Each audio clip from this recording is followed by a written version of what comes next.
प्रणाम दोस्तों, आपका आपके अपने चैनल आस्था भक्ति एवं श्रद्धा में स्वागत है।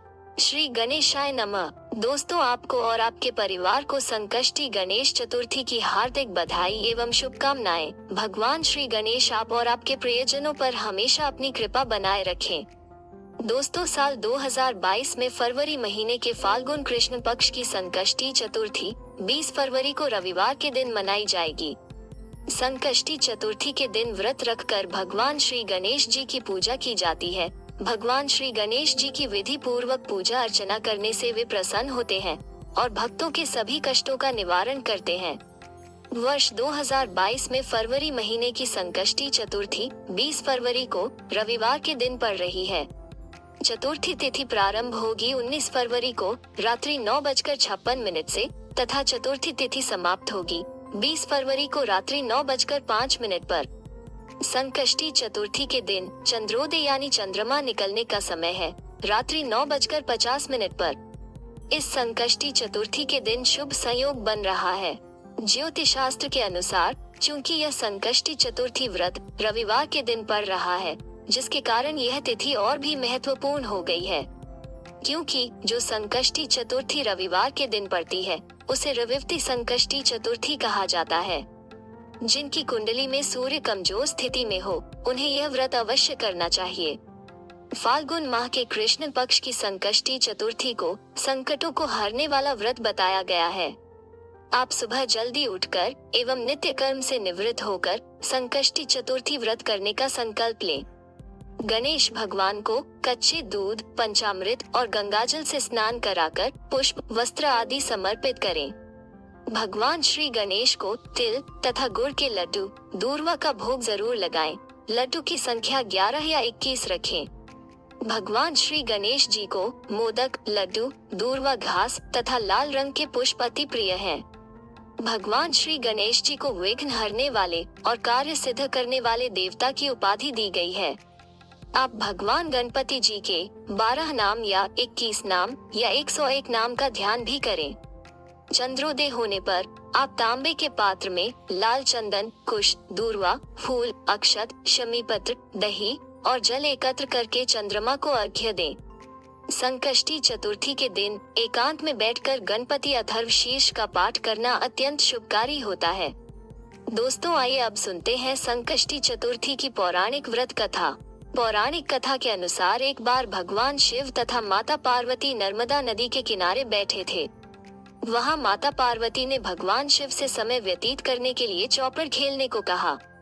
भगवान शिव चौपड़ खेलने के लिए तैयार हो गए, परंतु इस खेल में हार जीत का फैसला कौन करेगा, यह प्रश्न उनके समक्ष उठा तो भगवान शिव ने कुछ तिनके एकत्रित कर उसका एक पुतला बनाकर उसकी प्राण प्रतिष्ठा कर दी और पुतले से कहा कि बेटा, हम चौपड़ खेलना चाहते हैं, परंतु हमारी हार जीत का फैसला करने वाला कोई नहीं है, इसीलिए तुम बताना कि हम दोनों में से कौन हारा और कौन जीता।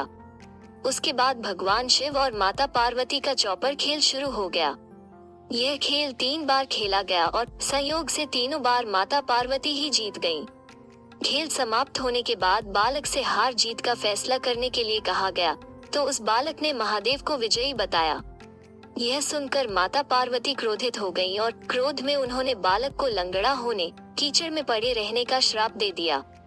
बालक ने माता पार्वती से माफी मांगी और कहा कि यह मुझसे अज्ञानतावश ऐसा हुआ है, मैंने किसी द्वेष भाव में ऐसा नहीं किया। बालक द्वारा क्षमा मांगने पर माता ने कहा, यहाँ गणेश पूजन के लिए नाग कन्याएं आएंगी, उनके कहे अनुसार तुम गणेश व्रत करो, ऐसा करने से तुम मुझे प्राप्त करोगे। यह कहकर माता पार्वती भगवान शिव के साथ कैलाश पर्वत पर चली गईं। 1 वर्ष के बाद उस स्थान पर नाग कन्याएं आईं। तब नाग कन्याओं से श्री गणेश के व्रत की विधि मालूम करने पर उस बालक ने 21 दिन लगातार भगवान श्री गणेश जी का व्रत किया। उसकी श्रद्धा से भगवान श्री गणेश जी प्रसन्न हुए। उन्होंने बालक को मनोवांछित फल मांगने के लिए कहा।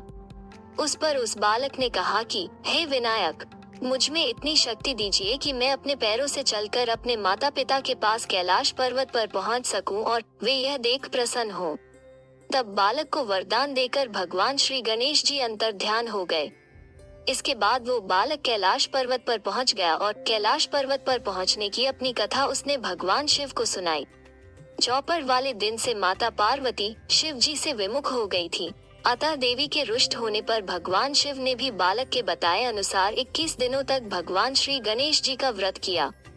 इस व्रत के प्रभाव से माता पार्वती के मन से भगवान शिव के लिए जो नाराजगी थी वो समाप्त हो गई। तब यह व्रत विधि भगवान शंकर ने माता पार्वती को बताई। यह सुनकर माता पार्वती के मन में भी अपने पुत्र कार्तिकेय से मिलने की इच्छा जागृत हुई। तब माता पार्वती ने भी 21 दिन तक भगवान श्री गणेश जी का व्रत किया तथा दूर्वा, फूल और लड्डुओं से भगवान श्री गणेश जी का पूजन अर्चन किया। व्रत के 21वें दिन भगवान कार्तिकेय स्वयं माता पार्वती जी से आ मिले। उस दिन से श्री गणेश संकष्टी चतुर्थी का यह व्रत समस्त मनोकामनाओं की पूर्ति करने वाला व्रत माना जाता है। इस व्रत को करने से भगवान श्री गणेश की कृपा से मनुष्य के सारे कष्ट दूर होकर मनुष्य को समस्त सुख प्राप्त होते हैं। अगर आपको मेरा वीडियो अच्छा लगा हो तो इसे लाइक करना न भूले तथा मेरे चैनल को सब्सक्राइब जरूर करें। अगर आपके कोई सुझाव है तो उन्हें प्लीज कमेंट में जरूर बताएं। धन्यवाद।